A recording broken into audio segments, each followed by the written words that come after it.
नमस्कार दोस्तों, अगर आप भी एक बिजनेस ओनर हैं या फिर आप एक नया बिजनेस शुरुआत करने का सोच रहे हैं और आपको बैंक से अनसिक्योर्ड लोन के रूप में फंडिंग की रिक्वायरमेंट है, तो दोस्तों आप बिल्कुल सही वीडियो पे आए हैं। क्योंकि दोस्तों इस वीडियो में आपको बताएंगे कि बैंक आपको किस तरह से अनसिक्योर्ड लोन CGTMSE स्कीम के अंडर देता है, क्या क्या बैंक की गाइडलाइंस रहती हैं, कौन कौन से आपको डॉक्यूमेंट सबमिट करने हैं और फिर बैंक का कैलकुलेशन का तरीका क्या रहता है, किस तरह से बैंक डिसाइड करता है कि कितना अनसिक्योर्ड लोन आपको दिया जाए।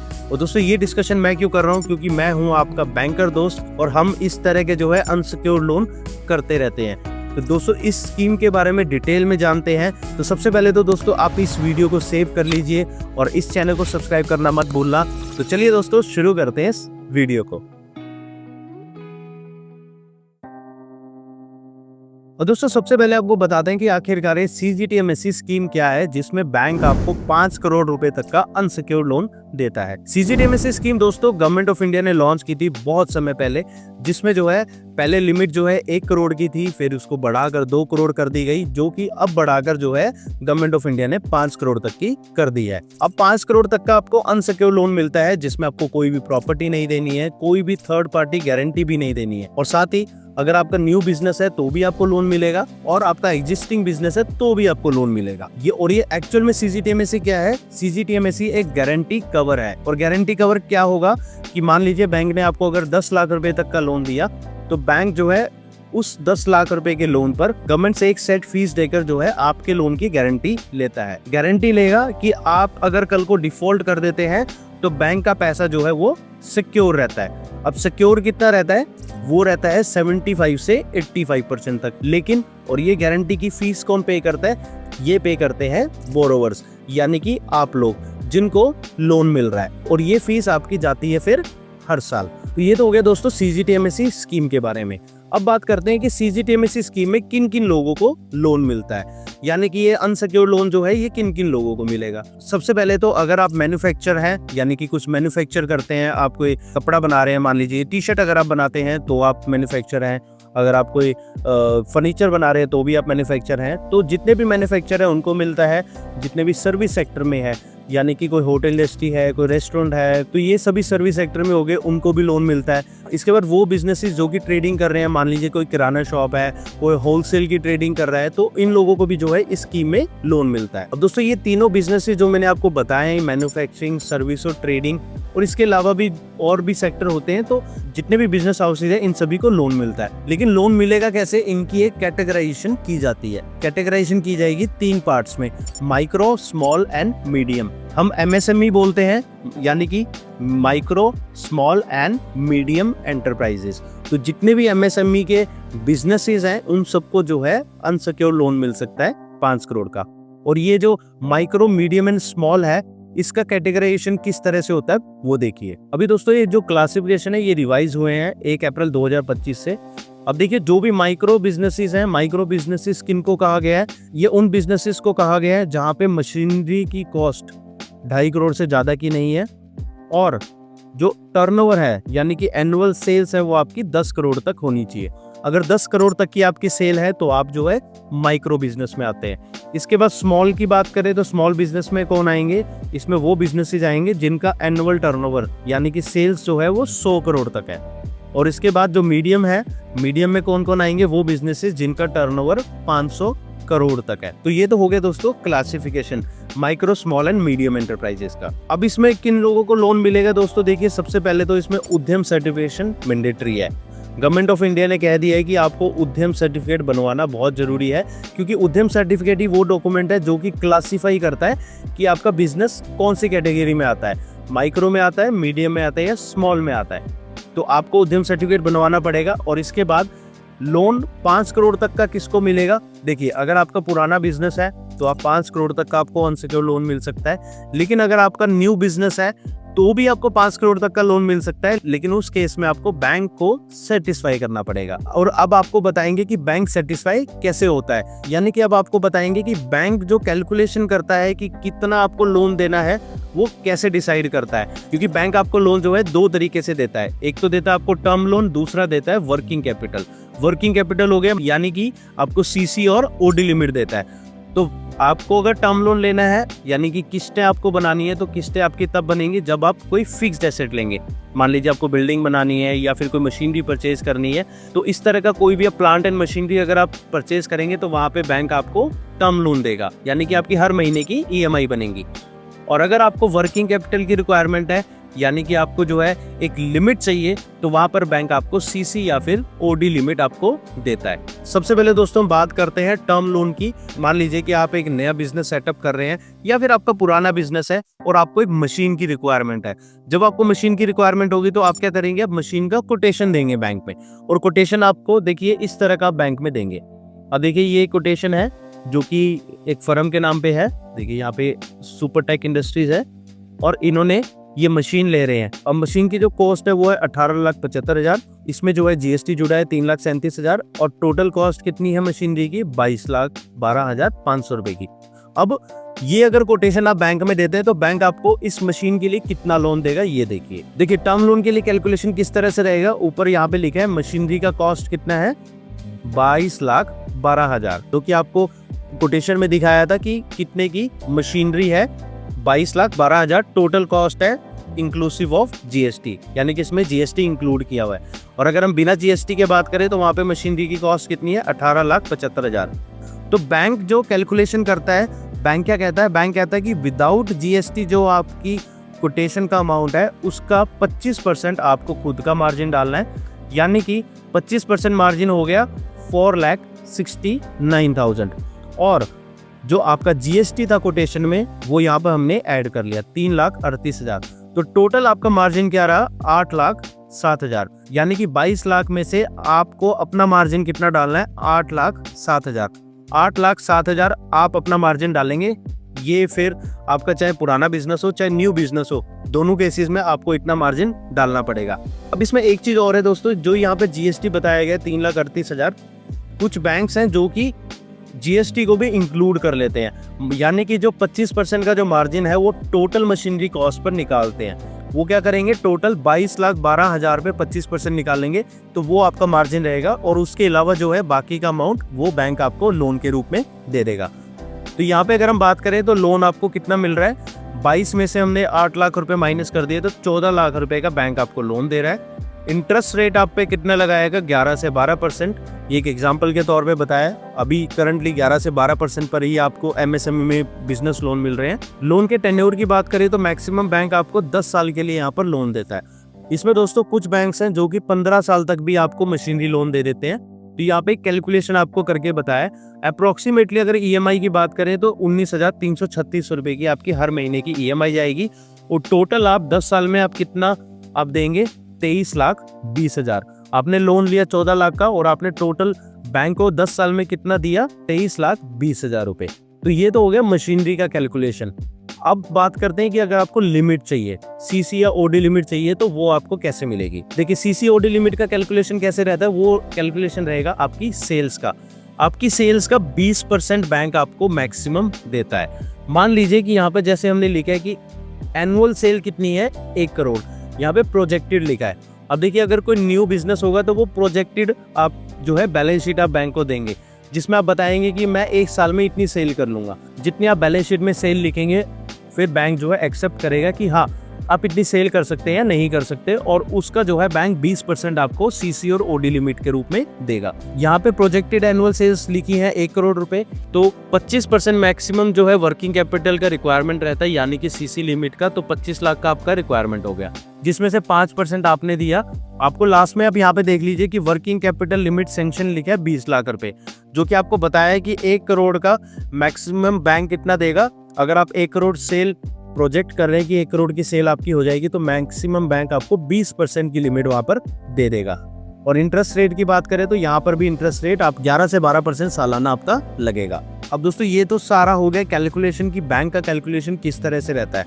अब देखिए पुराना बिजनेस होगा वहां भी आपको मशीनरी लोन और आपको साथ में CC लिमिट भी बैंक दे देगा। अगर आपको सिर्फ CC लिमिट की रिक्वायरमेंट है तो वो भी दे देगा बैंक आपको। और अगर आपका नया बिजनेस है, जैसे कि मान लीजिए आपको एक ट्यूशन सेंटर खोलना है, तो ट्यूशन सेंटर खोलने के लिए आपको वहाँ पर फर्नीचर की रिक्वायरमेंट होगी, तो मान लीजिए 2 लाख का आपको फर्नीचर लेके आना है, उसके बाद आपको एक लिमिट भी चाहिए कि आपको 50,000 या 1 लाख की लिमिट चाहिए, जिससे आप बिजली का बिल भी भर सकें और बाकी भी छोटे मोटे जो खर्चे हो रहे हैं वो भी आप कर सकें। तो बैंक क्या करेगा कि 2 लाख का जो फर्नीचर आप ले रहे हैं उस 2 लाख का 75% यानी कि 1.5 लाख रुपए आपको एक EMI के रूप में आपको टर्म लोन दे देगा, और दूसरा और बाकी जो आपने 1 लाख रुपए की लिमिट मांगी है वो बैंक आपको सेपरेट दे देगा। तो इस तरह से जो है न्यू बिजनेसेस के लिए भी यहाँ पर आपको CGTMSE के अंदर लोन मिल जाता है। अब दोस्तों बात करते हैं कि अगर आपको CGTMSE के अंदर लोन लेना है तो आपको कौन कौन से डॉक्यूमेंट्स बैंक में सबमिट करने हैं। अब ये पार्ट दोस्तों बहुत इंपॉर्टेंट है। सबसे पहले तो देखिए न्यू बिजनेस की बात करते हैं। अगर न्यू बिजनेस है तो आपको अपने KYC प्रूफ जमा करने हैं, जो कि हो गया आपके पैन कार्ड और आधार कार्ड। इसके बाद दोस्तों आपको अपना GST का सर्टिफिकेट जमा करना है अगर आपकी सेल्स 40 लाख से ज्यादा है। और दोस्तों आपको उद्यम सर्टिफिकेट आपको जमा करना है, जो कि मैंडेटरी है। जैसे कि मैंने आपको बताया कि उद्यम सर्टिफिकेट आपका क्लासिफाई करता है कि आपका बिजनेस किस कैटेगरी में आता है, माइक्रो, स्मॉल या मीडियम में। इसके बाद आपको मशीन की कोटेशन जमा करनी है अगर आप कोई मशीन परचेज करना चाहते हैं। इसके बाद आपको प्रोजेक्टेड बैलेंस शीट और CMA डेटा आपको सबमिट करना है। प्रोजेक्टेड बैलेंस शीट और CMA क्या हो गया, आप जो है 2 साल की बैलेंस शीट देंगे बैंक को कि आप जो है अगले 2 साल में कितनी सेल आप करने वाले हैं। और उसके बाद आपके अगर सेविंग बैंक अकाउंट है तो 6 महीने की आपको स्टेटमेंट वहाँ पर देनी पड़ेगी। ये सभी डॉक्यूमेंट देंगे एक नया बिजनेस हाउस, तो वहाँ पर आपको बैंक टर्म लोन और CC लिमिट जो भी आपका रिक्वायरमेंट है वो आपको बैंक दे देगा, और कोई भी प्रॉपर्टी या फिर थर्ड पार्टी गारंटी यहाँ पर डिमांड नहीं करेगा। इसके बाद बात करते हैं दोस्तों, अगर आपको पुराना बिजनेस है यानी कि आपका बिजनेस पहले से चलता आ रहा है तो वहां पर बैंक क्या मांगेगा। सबसे पहले KYC के प्रूफ मांगेगा, पैन कार्ड, आधार कार्ड, उसके बाद GST सर्टिफिकेट मांगेगा और उद्यम सर्टिफिकेट मांगेगा। इसके बाद GST की रिटर्न्स भी बैंक मांगेगा यहाँ पर आपसे, और इसके बाद 2 साल की बैलेंस शीट मांगेगा बैंक। CA सर्टिफाइड, जो भी आपका CA है उससे आपको CA सर्टिफाई करवाना पड़ेगा। UDIN भी नीचे डलता है, वो UDIN भी डलवाना पड़ेगा। तो 2 साल की बैलेंस शीट आपको देनी है। इसके बाद बिजनेस अकाउंट जहां पर भी आपका है, जहां भी आपका करंट अकाउंट या CCOD लिमिट अगर आपकी एग्जिस्टिंग चल रही है तो उसका 6 महीने का स्टेटमेंट आपको देना पड़ेगा। अगर आप मशीन परचेज करना चाह रहे हैं तो मशीन की कोटेशन भी देनी है। 2 साल की ITR की रिटर्न आपको देनी है कॉम्पुटेशन के साथ, और साथ में अगर आपका सेविंग का भी अकाउंट है तो सेविंग अकाउंट की भी 6 महीने की स्टेटमेंट, और लास्ट में आपको अगले 2 साल की प्रोजेक्टेड रिपोर्ट आपको जमा करनी है। प्रोजेक्टेड रिपोर्ट में क्या आएगा, आपका बैलेंस शीट आ जाएगी और आपका CMA डेटा आ जाएगा। तो ये सारी चीजें आपको देनी है अगर आपका पुराना बिजनेस है और आप चाह रहे हो कि आपको लिमिट मिल जाए।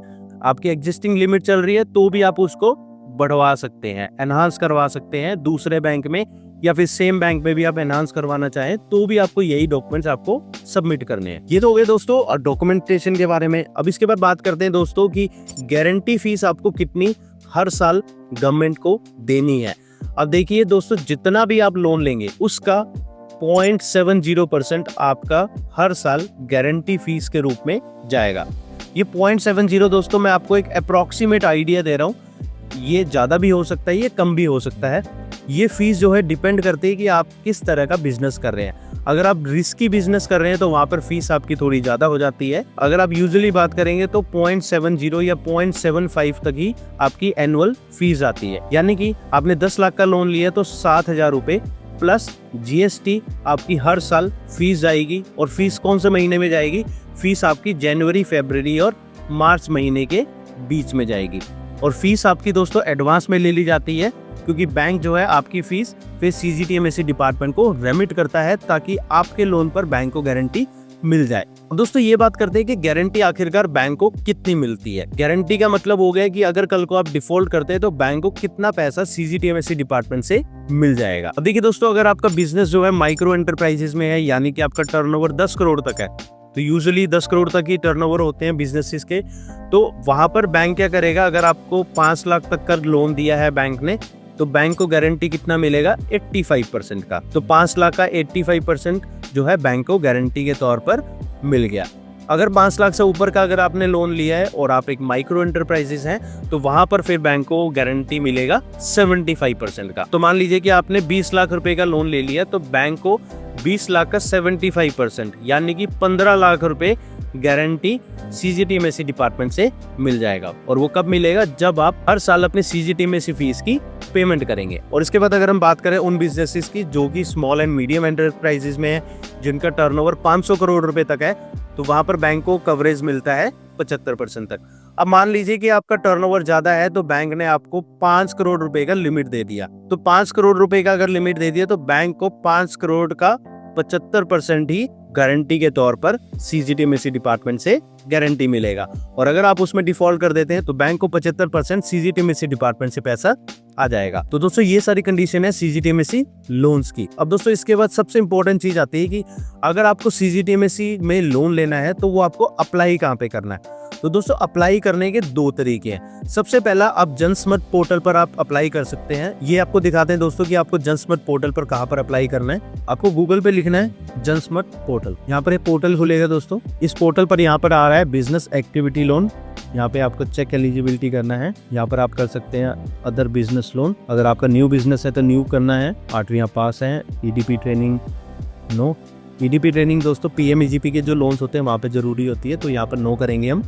बिजनेस आपका कौन सा है, मान लीजिए आपका मैन्युफैक्चरिंग का बिजनेस है, आप एक मेल है, आप एक जनरल कैटेगरी से हैं, एक सर्विसमैन नहीं है, यहाँ पर भी नो कर देते हैं। और आपका जो लोकेशन है वो अर्बन है। और यहाँ पे इंडिविजुअल और नॉन इंडिविजुअल दिखा रहा है। इट मीन्स कि अगर आप पर्सनल नेम पर लेना चाहते हैं तो वहाँ पर इंडिविजुअल आएगा। अगर आपका बिजनेस का नेम है यानी कि आपकी फर्म रजिस्टर है तो वहाँ पे आप नॉन इंडिविजुअल करेंगे। प्रोजेक्ट कॉस्ट कितना रहेगा, मान लीजिए आपका 25 लाख का प्रोजेक्ट कॉस्ट है जिसमें मशीनरी भी लेंगे और सीसी लिमिट भी लेंगे। और आप अपनी तरफ से कितना इन्वेस्ट करना चाह रहे हैं, आप अपनी तरफ से 5 लाख रुपए इन्वेस्ट करना चाह रहे हैं। तो यहाँ पर लोन कितना रिक्वायर है आपको, 20 लाख रुपए। तो यहाँ पे एलिजिबिलिटी चेक करते हैं। देखिए एलिजिबिलिटी चेक की तो यहाँ पे 20 लाख रुपए तक का लोन मिल रहा है। सब्सिडी भी आपको मिल जाती है अगर आप पीएमईजीपी में लोन लेते हैं। पीएमईजीपी एक अलग से स्कीम है दोस्तों, इसका वीडियो बाद में बनाएंगे, आपको बताएंगे कि पीएमईजीपी में कैसे लोन मिलता है और सब्सिडी कैसे आप क्लेम कर सकते हैं। और यहाँ पे अप्लाई करना है तो यहाँ पे लॉगिन टू अप्लाई आपको करना पड़ेगा। यहाँ पे मोबाइल नंबर आप रजिस्टर करेंगे।